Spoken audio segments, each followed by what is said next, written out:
Hello, Rose Solari here. Welcome to another edition of Rose Reads, and I'm going to start today with a poem of mine called Treehouse of the Dream Child. It has been here forever. Who built it, nobody knows. Time itself might have pressed these boards into rows, hammered home the nails. Nobody plays here. Neighborhood boys once hung their pennants from its windows, while girls slipped hand over hand up the rope ladder. How high the grass grows. No one lives around here anymore. Come with me as I walk the perimeter of this field, and don't be afraid. Though the earth is wild, nothing can hurt us here. And if we're lucky, if the light is good and 1,000 other elements conspire, we might see, moving inside the one high room of the treehouse, the dream child. Hear the floorboards singing her step, see her old, new face. Safe in those walls, plying her solitary art, she is a word for keeping and losing, a talisman against this sky, which is red black now and terrible and our own. Hi, I'm Rose Solari, and welcome to another edition of Rose Reads. I am a poet, fiction writer, and co founder with James J. Patterson of Squire Publishing, a small press with big ideas. Today's topic, for which I am grateful to the wonderful poet Pamela Murray Winters, is on imaginary landscapes. I asked on Facebook the other day for suggestions for new shows, and I got a bunch of beautiful ones. And I want to thank Pam, Lisa Page, Randy Shingler, Richard Wheaton, Karen Schmidt, Catherine Gecker. So many people had great ideas, and I'm going to be covering all of them in the next couple of months. So thank you so much. Pam also mentioned in a different post the Robert Frost poem Directive, which led me to today's theme, which is poems about imaginary landscapes, poems that create imaginary landscapes. I think there sure are plenty of them, and I thought I'd kick off with one of my own, as I just did. And now we'll move into some by some other poets, and I'll conclude with Frost. And I'll read another poem of mine along the way, I think. I also want to thank Catherine Gecker for recommending Squire Publishing books in the Seeley Challenge. If you don't know what the Seeley Challenge is, it happens every August. It was started by Nicole Seeley of Cave Canem, of the great organization Cave Canem, I believe in 2017. And the project involves reading a book of poems every day for the month of August. So it's almost like she's created a second National Poetry Month, which I just think is tremendously exciting. You can find the hashtag on Facebook and Twitter. Lots of people are doing it. And I was particularly grateful to Catherine for recommending several Squire Publishing books to the poets involved in the Seeley Challenge. Catherine's own first book, In Search of Warm Breathing Things, from Glass Lyre Press, is out now, and it's quite extraordinary, and I highly recommend it. When we think about poems of imaginary landscapes, I would imagine that the first one that comes to mind for many of us, and which you may have heard in childhood, is Coleridge's Kubla Khan, right? In Xanadu did Kubla Khan a stately pleasure dome decree, where Alf the sacred river ran through caverns measureless to man down to a soundless sea, right? It's fun to say, it feels good in your mouth, and you can feel the creation of this landscape happening in front of you, which I think is a really magical thing. Coleridge also has another poem that creates a landscape. I'm not going to read it here, it's quite long, but I highly recommend it. It's called This Lime Tree Bower, My Prison. And in it, an ill Coleridge is sitting in a chair, too weak to go for a walk with his friends. You may know that he and Wordsworth used to walk routinely 20 miles a day, talking and composing their poems in their head. Anyway, Coleridge at this point was ill, probably a bit opium addled, and couldn't go on a walk with Wordsworth and his friend Charles Lamb. But he imagines the landscape they're walking through and imagines it bestowing a blessing on Charles, who had recently been through a terrible family crisis. It's a beautiful poem and a wonderful example of how one can create in a poem a whole world, a whole beautifully imagined landscape. I'm going to share a poem now from a book I know I've mentioned on here before. This is Robin Coste Lewis's book, Voyage of the Sable Venus. Truly stunning book. The title is taken from the middle section of the book, in which all the language in the poems is taken from titles and descriptions of paintings of Black people, African American people in museums. And it's a stunning work of collage and invention. But I'm going to read a poem from an earlier section of the book that is also about creating a landscape as a sort of consolation for the self, which I think is another way that often poems of imaginary landscapes work. We imagine the place we want to be. Um, in the poem I opened with, I was imagining a rather desolate place. It actually came to me in a dream and had to do with a lot of the destruction of the neighborhood that I grew up in Hillcrest Heights. This poem by Robin Costa Lewis is quite different. It's an imagination of a place that might be consolation eventually. And it's called Self Portrait as the Emerald City. Isn't that a wonderful title? Self Portrait as the Emerald City, Nairobi, 2009. Is there a street that can anticipate our tenderness? A corner or curb that stands still, waiting for me? Where is the road, gilded and broad, which can foresee our vast inability not to love? A capital filled with small rivers of gingered people sashaying silently through the tinted streets, effortlessly unconcerned with a certain world and the way it stares into the mirror, admiring its own genitals. Even if I were to disrobe and set out, humbly whispering the questions of my life into my own ear, I could not make it past the floor beside my bed before my nakedness was offered as yet another proof of our natal rage. I know there are two presidents who seek solace behind one enormous pewter mask, one who believes in a verdant coup, the other addicted to tradition's scarlet singe. I know neither man has any real power. I know one day they will become one man only, and he will climb back up into his wonderfully colored hot air balloon and try to take this place with him. I am tired. I want to leave. I want to believe there is a room, a space, just one ethereal molecule that finds delight in its presumption of our delicate plainness. There is yet any evidence, but people talk about it.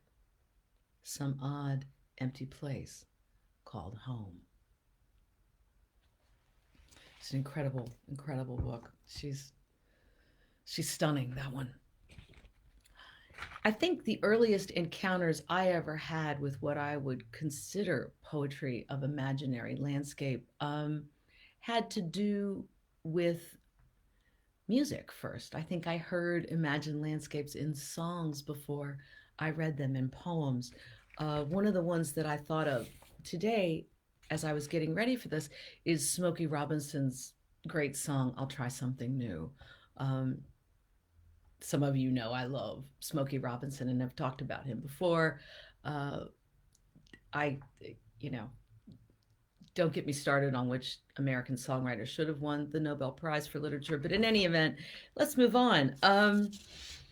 I think so often we create landscapes as gifts for each other. And when I think about that Smokey song, if you think about the lines, I'm sure you've heard it before. I will build you a castle with a tower so high it reaches the moon. I'll gather melodies from birdies that fly and compose you a tune. I'll give you love and warm as mama's oven, and if that don't do, then I'll try something new. It's stunning. It gives me chills when I hear it. I mean, who wouldn't want to be sung to that way? And I think often we write poems of imagined landscapes as gifts for each other, for people we care about. So I'm going to share another one of my own. This is from my first book, Difficult Weather. Um, it's a funny poem to me because it arose out of a lot of annoyance, and yet I believe it truly is a loving gift in the end to the friend that I wrote it for. Um, I wrote this when I was in my early 30s. Again, this is my very first book, Difficult Weather. So I was a young poet.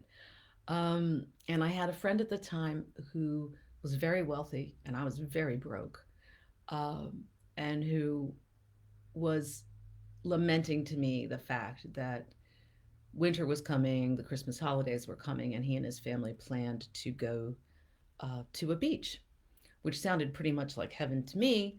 Um, but he, for some reason, loved snow and loved sledding and was sad to not be here for those sometimes snowy holidays that we get. We don't always get a lot of snow in DC, but sometimes we do. So it's interesting to me now to think back that I was actually kind of irritated with his what I saw as his privilege, um, and yet I turned it into a gift for him instead.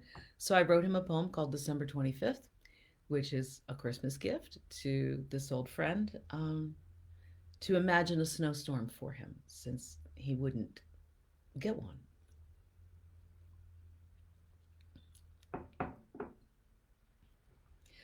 December 25th. Where you are, it will not be snowing. Where you are, the sun will be warm and wet on your skin, and if it rains, it will only be beach rain. Sweet, but not actual, not like the absolute sand. You lie there now, I think, on your back, a margarita by your right hand, and though your eyes are closed, the outline of the horizon is burned in. Beauty too sharply focused, like postcards, though something beneath the surface is off. Inside your body, a boy is ready to take his sled down the hill one more time. He is ready to steer straight for the icy patches, the bumps that send him up, then back down on the wood with a smack. Speed is his first infatuation, a way to cut through the visible world, and he moves in one direction, the rest a blue-white blur at the corner of his eyes. This is repeatable magic, how angels might fall out of heaven, his muscles recalling later the perfect exhilaration of near flight. Afterward, there is always cocoa in front of a fire. The strings of his hood unleased release, the strings of his hood unlaced release a new tumble of snow that inside the house turns wet, turns ordinary, spilled water. But his face in the mirror retains the stolen world. He realizes he's beautiful, not like a movie star, but the loveliness of a body falling in love with itself, for itself, and inside that mirror, I see your face. I give it back to you now, the day, the boy, the storm. Wherever you are, however the heat unfolds, I am opening up a door to a room that is only what it appears to be, only for you. Go ahead. Go in. I had an old student who used to perform that poem at poetry slams. I'm a lousy slammer. I have tried and I'm not good, but I was always thrilled to hear that others were slamming that poem. I think the infatuation with speed, the exhilaration of testing your body that way over and over again, going down a hill, I think it does make for rather a nice gift to give to someone, a memory of childhood's more innocent pleasures, more exhausting pleasures. Anyway, Pam, Winters, as I mentioned before, is a wonderful poet and supporter of poetry and a great supporter of the Sealing Challenge. And like me, Pam studied with the late, great Stanley Plumley, who we lost a year ago this past March. Um, in one of the Sealy Challenge posts, Pam mentioned the Robert Frost Poem Directive, which is very much, I think, a gift poem and a very challenging poem, I think, to read. So before I share it with you, I'm going to talk just a little bit about it. It references Mountain in the Adirondacks. It references the ways that mountains and waterways were carved by glaciers. It references a kind of deep history, a deep pre human, pre civilization history, as well as the history of the people who have lived around it. Um, the music of the poem I find absolutely stunning. The rhythm of it really very much somehow suggests climbing or travel or moving through a landscape. It reminds me a little bit of the opening of the Divine Comedy of when Dante says, "In the middle of my life's journey, I had found myself lost, and the straight path had been forgotten." And Frost talks here about the necessity of getting lost, always a wonderful idea, I think, in any kind of creative work or actually in real life. Um, the best advice I ever got about going to Venice was get lost because you will anyway. The maps are terrible, so let yourself get lost. And that turned out to be the best advice I could have gotten for wandering through that beautiful, amazing city where I'd hoped to be in September this year, but kisses to Italy, maybe next year. Anyway, to get back to Robert Frost, which is where we started, Pam tells me that I never heard Stan say this, but Pam tells me that Stan said this was one of the two or three most perfect poems in the English language, and I think um, while that might sound intimidating, I think part of the perfection of it is that it's really self consistent and has created its own world. To understand this poem, you have to really leave behind the landscape you live in right now, the room you're sitting in, the street you're walking down, the places you're familiar with.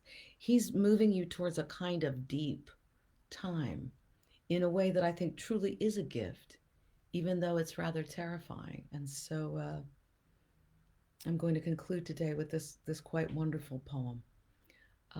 I just want to say again, if you're enjoying these little live streams, please like them, share them on your Facebook pages, share them on Twitter. Um, they're always archived on Facebook after they're posted. You can also find them archived on the Alan Squire Publishing site, which is alansquirepublishing.com. You can find them on our YouTube page. Come and follow us on Twitter at Alan Squire Pub. Come and follow me and Jimmy. Jimmy is here every Monday. James Patterson, my co-founder, is here every Monday with a live stream at 4. I'm here every Wednesday with a live stream at 4. Ruben Jackson periodically sends out beautiful audio, which we also post to our site. So there's a lot of material out there for you. And if you're looking for new books for your Sealy Challenge, boy, have we got books and poems. I'll also recommend Elizabeth Hazen's work. Her most recent book, The Girls Like Us, was published in March. It's an astonishingly beautiful, powerful, fierce book. And her first book, her first full-length collection of poems, Chaos Theories, we published a few years back. They're both wonderful. If you're looking for a new poet for your Sealy Challenge, I'd highly recommend Elizabeth Hazen. All right, let's dive into Robert Frost.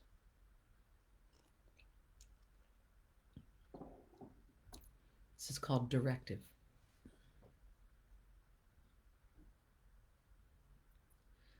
Back out of all this now too much for us. Back in a time made simple by the loss of detail burned, dissolved, and broken off, like graveyard marble sculpture in the weather.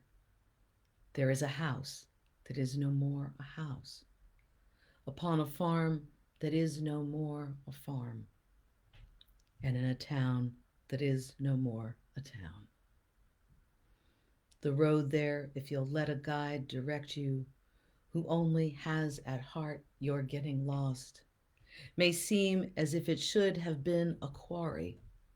Great monolithic knees, the former town long since gave up pretense of keeping covered. And there's a story in a book about it. Besides the wear of iron wagon wheels, the ledges show lines ruled southeast, northwest, the chisel work of an enormous glacier that braced his feet against the Arctic pole. You must not mind a certain coolness from him, still said to haunt this side of Panther Mountain. Nor need you mind the serial ordeal of being watched from 40 cellar holes, as if by eye pairs out of 40 firkins. As for the wood's excitement over you that sends light rustle rushes to their leaves, charge that to upstart inexperience. Where were they all not 20 years ago? They think too much of having shaded out a few old pecker-fretted apple trees. Make yourself up a cheering song of how someone's road home from work this once was, who may be just ahead of you on foot or creaking with a buggy load of grain. The height of the adventure is the height of country, where two village cultures faded into each other. Both of them are lost. And if you're lost enough to find yourself by now, pull up your ladder road behind you and put up closed to all but me. Then make yourself a home. The only field now left's no bigger than a harness gall. First, there's the children's house of make-believe, some shattered dishes underneath a pine. The playthings in the playhouse of the children weep for what little things could make them glad. Then for the house that is no more a house, but only a belilaced cellar hole, now slowly closing like a dent in dough. This was no playhouse, but a house in earnest, your destination and your destinies, a brook that was the water of the house. Cold as a spring, as yet so near its source, too lofty and original to rage. We know the valley streams that, when aroused, will leave their tatters hung on barb and thorn. I have kept hidden in the instep arch of an old cedar at the waterside, a broken drinking goblet like the Grail, under a spell so the wrong ones can't find it, so can't get saved as St. Mark says they mustn't. I stole the goblet from the children's playhouse. Here are your waters and your watering place. Drink and be whole again, beyond confusion. What an extraordinary poem, huh? And how interestingly he intertwines that deep history of the glaciers forming the mountains and the streams with the children's playhouse, where he finds a kind of grail. He says he's keeping a kind of grail in the tree for you, the reader. I have made this for you. I've put this there for you. And yet he found it in the ruins of a child's place. And remember what he says about how the playthings weep for what little things could make those children glad. Wouldn't that be a wonderful place to return to? Those places where we can be glad again for little things. You know, we're facing such a hard time right now in our country and in the world that I wonder how much we need to be reminded of the small things that do make us happy. Maybe the Sealy Poetry Challenge couldn't come at a better time this year when we're all searching for small things to make us glad. And so many poems are small in one way, but very big in another. They don't take up much space on the page, but they can take up an enormous amount of imaginative space in our minds and in our hearts. And we probably need the solace of our imagination these days in some ways more than ever. So I will leave you with that thought. Thank you for turning in to this edition of Rose Reads. Those of you who have made suggestions, I will be using your suggestions about new criticism, about the writing life, about poems of loss and absence, about poems of inspiration. I got so many great suggestions and I'll be using them, and I encourage you to send me more. I also, if you have questions you want to post about anything I read today, I come back and look at the comments after I'm done. I can't comment while I'm reading, it's too much. But I do go back and look at the comments and answer them after I'm done. So if you want some advice about where to look for more of these poems, if you want to discuss a little background, you name it, I'm here. In the meantime, thank you on behalf of Alan Squire Publishing, on behalf of all of our writers. I hope you'll visit AlanSquirePublishing.com. You can find all our books there for sale, including a brand new pre-order button for Catherine Young's upcoming ASP collection, Woman Drinking Absinthe. Hang in there, folks. Take care of yourselves. Take care of each other. Wear your mask. Read poetry. Give love. Bye for now.